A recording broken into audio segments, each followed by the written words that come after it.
York, one of the most emblematic states of the United States, for its diversity, modernity, and for being the headquarters of the United Nations organization.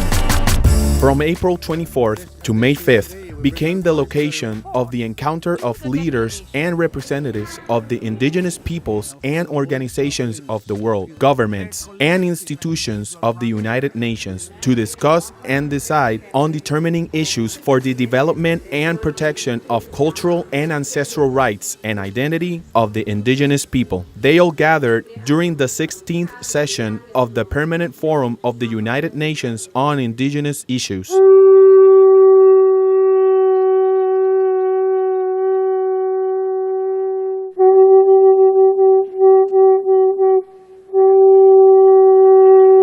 I declare open the 16th session of the Permanent Forum on Indigenous Issues. My fellow members of the Permanent Forum and myself are committed to doing our best to fulfill our mandate. We are mindful of the expectations and also of the responsibility placed on us to raise awareness and to integrate Indigenous issues within the work of the United Nations. The opening event took place in the General Assembly Hall of the UN on April 24th, with a vast participation and representation of the indigenous peoples, governments, and other organizations linked to the work of the Permanent Forum. And thanks to the institutional support of the Fund for the Development of Indigenous Peoples of Latin America and the Caribbean, and the Central American Indigenous Council, a delegation of the Global Embassy of Activists for Peace, led by their Executive President Dr. William Soto Santiago, were present in said ceremony. After the opening, the debates of the Permanent Forum began with the topic 10th anniversary of the Declaration of the United Nations on the Right of Indigenous Peoples, adopted measures to apply the declaration.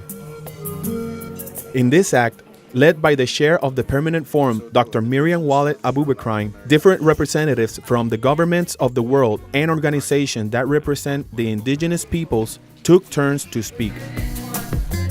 The Fund for the Development of the Indigenous Peoples of Latin America and the Caribbean and the Central American Indigenous Council institutionally supported the participation of the Global Embassy of Activists for Peace so that Dr. William Soto Santiago could present the work carried out in the encounters of the Children of Mother Earth, which were held from 2015 to 2017 with a total of 64 encounters.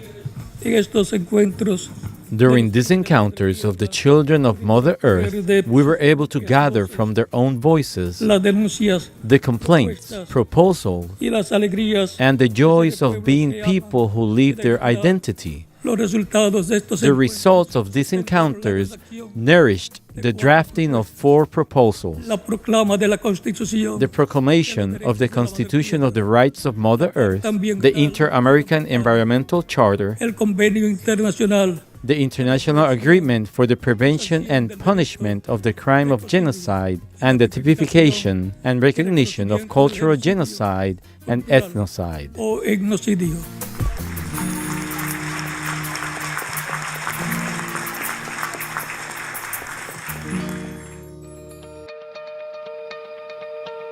A high-level event that was held on April 26 in one of the conference rooms of the United Nations headquarters.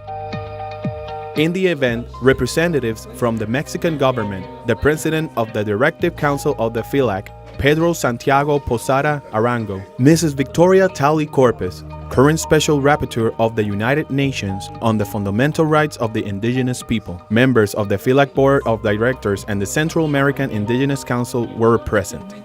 Dr. William Soto Santiago was invited to speak for the work carried out in the encounters of the Children of Mother Earth and to present in detail the proposals of the Inter-American Environmental Charter, the proclamation of the Constitution of the Rights of Mother Earth, the International Agreement for the Prevention and Punishment of the Crime of Ecocide, and the Law Project for the Typification of Cultural Genocide or Ethnocide.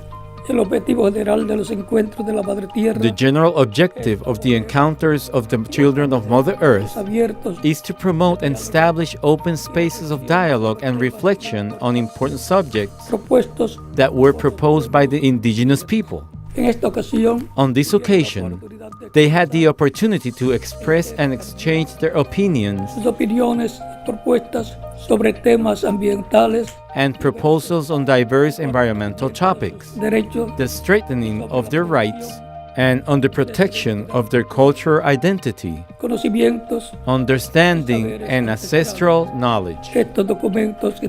These documents that we are also presenting to you are meant to contribute toward the strengthening of the right of the indigenous people, and along with all of you, promote a universal system of protection for Mother Earth. The participation of the Global Embassy of Activists for Peace in these events reaffirmed the work that the institution carries out to strengthen the rights of the indigenous peoples, leaving the commitment to continue working, socializing, and presenting the results of the encounters of the children of Mother Earth in different international instances and the governments of each country, with the active participation of the indigenous peoples as protagonists in the necessary processes for the complete recognition and compliance of their international rights.